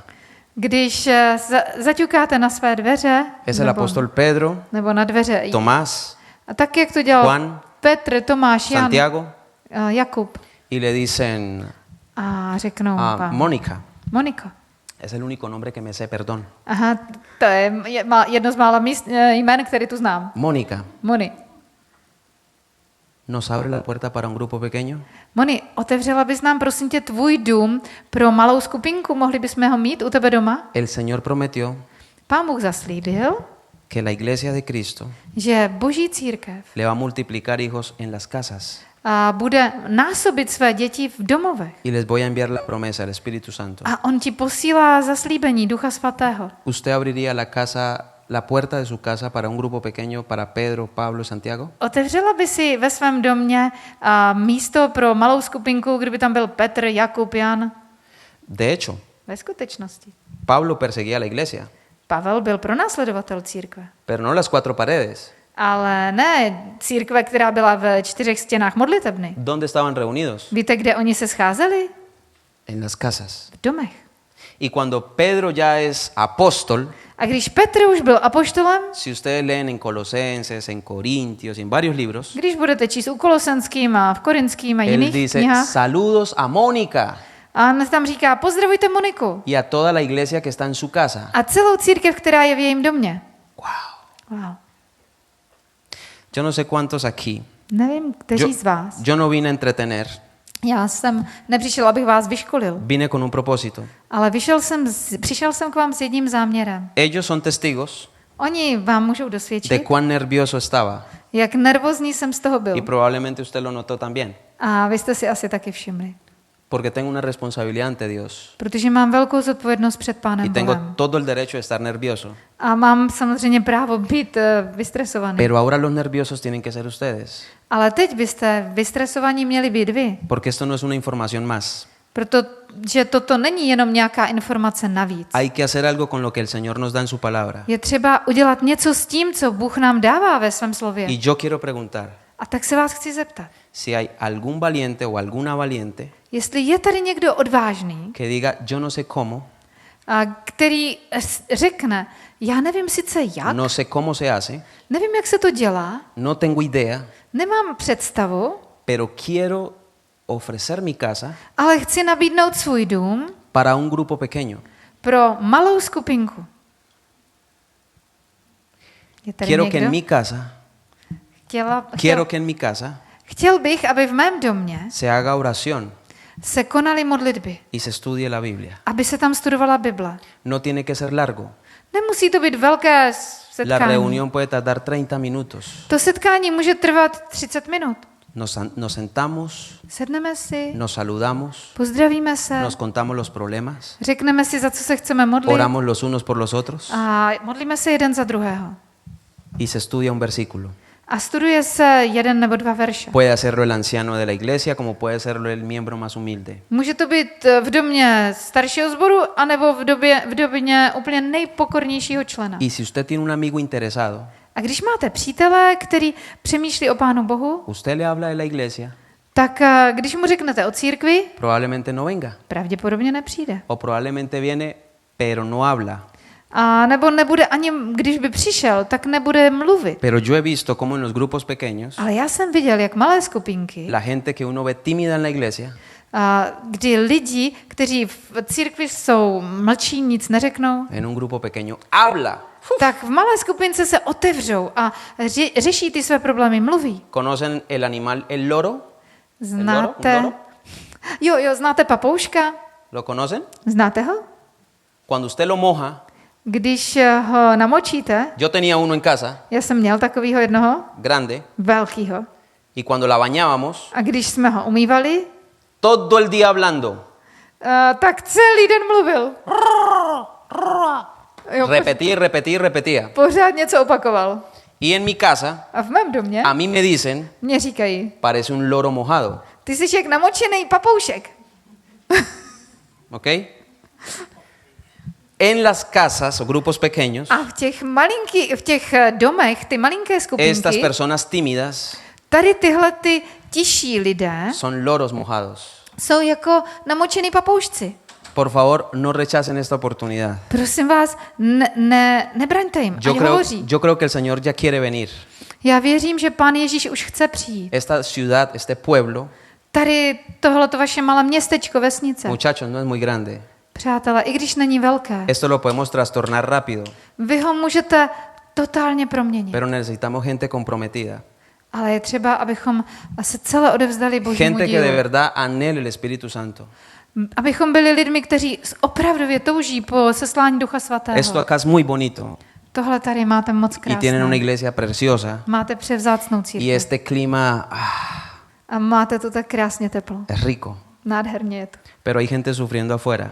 Ale jsou lidé venku, kteří trpí. Por eso Dios ha establecido esta iglesia Proto Pán Bůh založil tuto církev. para que esos 6 grupos de escuela sabática Aby těch 6 skupinek sobotní školy sean 6 grupos pequeños. byly malinké skupinky. Yo les lanzo la pelota, la responsabilidad queda ahora en ustedes. Já jsem vám dal představy, ale zodpovědnost ta je na Sin vás. embargo, quiero preguntar, Co s tím uděláte, je na vás. Přesto všechno, rád bych se vás zeptal. en esta tarde hay alguien Je tady někdo dnes večer, que diga, yo tengo el deseo de abrir mi casa para un grupo pequeño? kdo by chtěl Pánu Bohu říct, ano, já bych si přál, aby v mém domě byla malá skupinka. ¿Una sola persona? Amén. Jeden člověk. Dios te bendiga, Amen. hermano. Ať tě Pán Bůh žehná. Amen. Esto no es fácil, yo lo entiendo, Já vím, že to není jednoduché, pero el Señor quiere venir, ale Pán Ježíš si tolik přeje přijít, vrátit quiere se. enviar už. su espíritu en nuestros hogares. On touží vylít svého svatého ducha do našich domovů. No sabe lo bendecido que va a ser Él. Nechápete, jak požehnaný on bude. Cuando en el Antiguo Testamento recibían la presencia de Dios, el arca del pacto, Protože když ve starém zákoně přijali přítomnost Boží blízko té truhly smlouvy, todo prosperaba. když přijali tu truhlu smlouvy do svého domu, tak celý ten dům z toho prosperoval, byli požehnaní. Y si no, pregúntenle a Obed, Můžete se zeptat Obeda, který allá en la Biblia, vaya a su casa y le pregunta. tam v Bibli vám řekne, co se dělo v jeho domě, když přijal Y cuando estudie la historia, truhlu smlouvy. A když to budete studovat, no se le olvide encontrar a Jesús, nezapomeňte tam hledat Ježíše v tom příběhu. porque Jesús está en toda página de la Escritura. Protože Ježíš hovoří k nám na každé stránce Bible. Les cuento a manera de chisme. Já vám chci říct takový humor trošku. Del 3 de abril Od 3. dubna al 12 do 12. dubna vamos a tener una serie de profecía para amigos y hermanos. budeme mít seminář o proroctvích pro přátele, ale i bratry a sestry. Vamos a explicar esto de manera sencilla, Budeme vysvětlovat Bibli, jak se setkat s Ježíšem v proroctvích. pero a la vez profunda y con fuego. A budeme ten seminář mít opravdu hluboký a plný Božího ohně. Vamos a estar allí en la residencia de ella, tú vas a dar la dirección. Sí. A budeme v sanatoriu v Burkvízu Pero no solo eso, a bude to na también vamos a Velikonoce. hacer terapias, tratamientos, masajes, A alimentación saludable. součástí toho programu jsou masáže, vodoléčby, zdravá strava, fyzioterapie. Si usted desea más información, se puede acercar con mucho gusto, le damos la información. Když budete chtít, tak na závěr potom tady pustíme malinké video a tam je o tom více. El Señor quiere hacer grandes cosas. Pán Bůh touží dělat velké věci. No quiero quitarles más tiempo, Já už vám nechci brát více vašeho času, pero por favor, ale prosím, los líderes que están aquí hoy, ti, kteří máte zodpovědnost v tomto sboru, acérquense al hermano tak přijďte za tím bráškou y acuerden un día a zkuste se s ním domluvit na jednom dni. y un horario, puede ser 7 de la tarde, no sé. A dejte si nějaký čas, v 7 večer, v 6 večer, kdy chcete. Así es que los discípulos partían el pan Protože tak to bylo s učedníky. Oni se takto dělili o ten chléb, tělesný i duchovní. compartían la palabra A dělili se o to Boží slovo. y cuando abrían la puerta de esa casa, A když otevřeli dveře toho domu, a incendiar a Jerusalén y todos lados. okamžitě to zapálilo celý Jeruzalém, všude kolem. Este pueblo, repito, no es grande. Tohle vesnice, ano, není velká. Esta iglesia puede con este pueblo y más. Tenhle váš sbor může oslovit nejenom tuhle vesnici, ale mnohé kolem. Así que no tengamos miedo.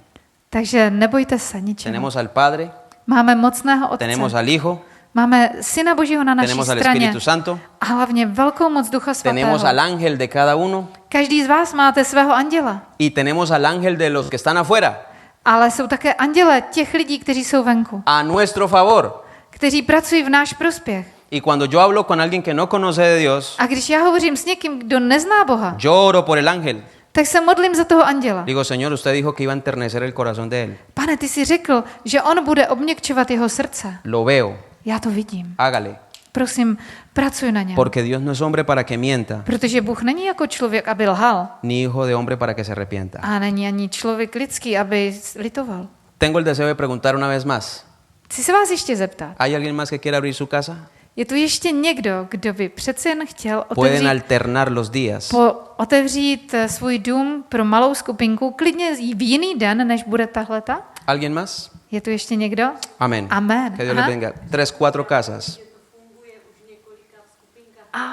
Ya funciona en esta iglesia. Amén. Qué bendición. Amén. Más grupos necesitamos. Tak výbor. No tenemos 6, pero tenemos 2 o 3. Amén. Úžasné. Es un buen comienzo. To je nejkrásnější závěr tady. Necesitamos abrir más. Potřebujeme otevřít více Los skupinek. jóvenes tienen que tener su grupo. Mladí by měli mít svou skupinku. Ellos necesitan su espacio. Oni potřebují svůj prostor. Acá hay ancianos de jóvenes. Míváte setkání mladých? Jo. ¿Ya? Sí, sí, Ok. claro. Výborně. Ahí está la tarea del anciano. Takže to je úkol Quiero těch terminar vedoucích. con un himno especial Já bych vám na závěr chtěl o tom zaspívat píseň. y entonces oramos. A potom se pomodlíme. Después, ¿sí? O ahora? No, voy a cantar primero. Okay.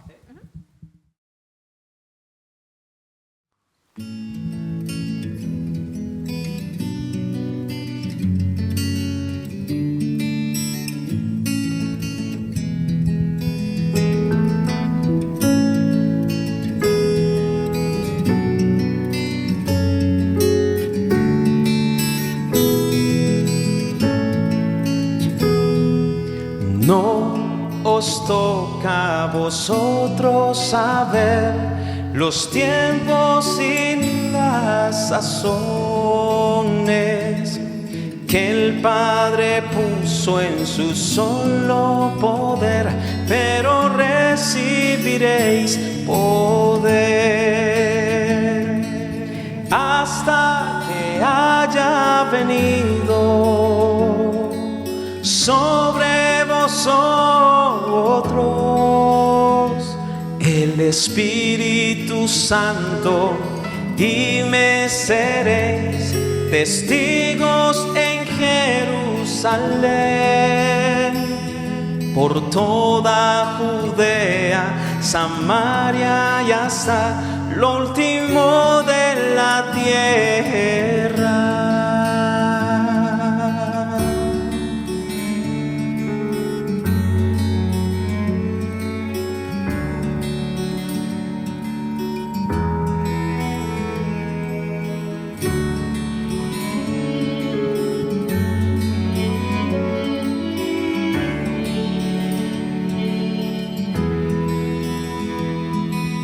Hasta que haya venido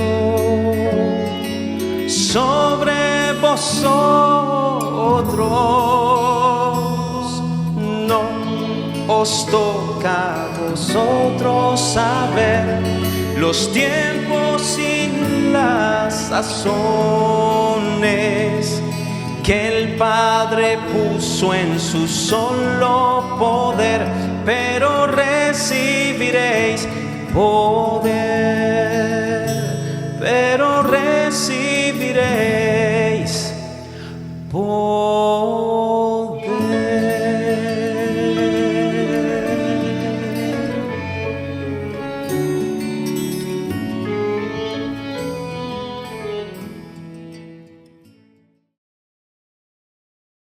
Bendito Padre, te damos gracias Náš mocný, úžasný Bože, chceme ti děkovat, porque tienes misericordia de nosotros, Señor. protože ty se nad námi slitováváš.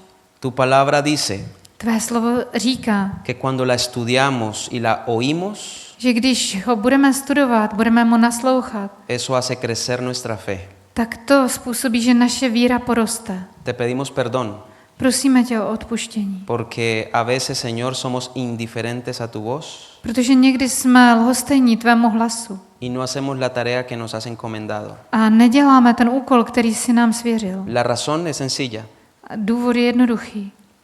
Perdemos de vista a Jesús. Ztrácíme Ježíše ze svého zraku. Perdemos de vista su amor. Ztrácíme ze zraku jeho lásku. Pero hoy, Señor, por la fe, Ale dnes, Pane, vírou, esa conducta cambia en nosotros. a tady toto jednání toužíme změnit. Hoy, Señor, queremos suplicarte Dnes tě, Pane, chceme prosit, que tu Santo Espíritu pueda descender sobre esta iglesia, aby tvůj svatý duch sestoupil na tuto sobre církev, las familias y las personas que están aquí, na rodiny, které tady jsou, pero también sobre los hogares. ale také na jejich domovy. Tu deseo, Señor, Pane, tvým přáním es que cada hogar je, aby každý domov sea una pequeña iglesia. byl malou církví. Yo te ruego, Señor, que esta palabra Pane, prosíme tě, aby toto slovo no vuelva a ti vacía, se k tobě nevrátilo prázdné, sino que haga tu perfecta voluntad ale aby uskutečnilo tvou dokonalou vůli. y añadas a tu iglesia los que han de ser salvos. A prosím tě, Pane, přidej k této církvi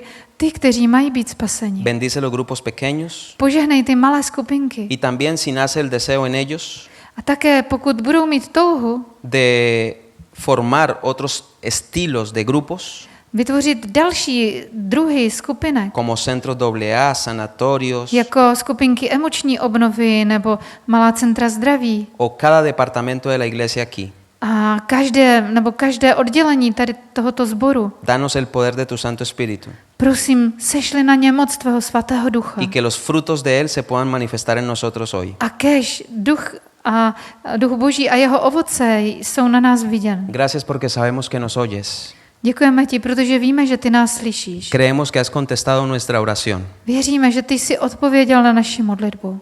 Te lo rogamos y te lo agradecemos Prosíme tě a také ti za to děkujeme. en el nombre de Jesús. V tom vzácném jménu Ježíše Krista. Amén. Amen. Amén.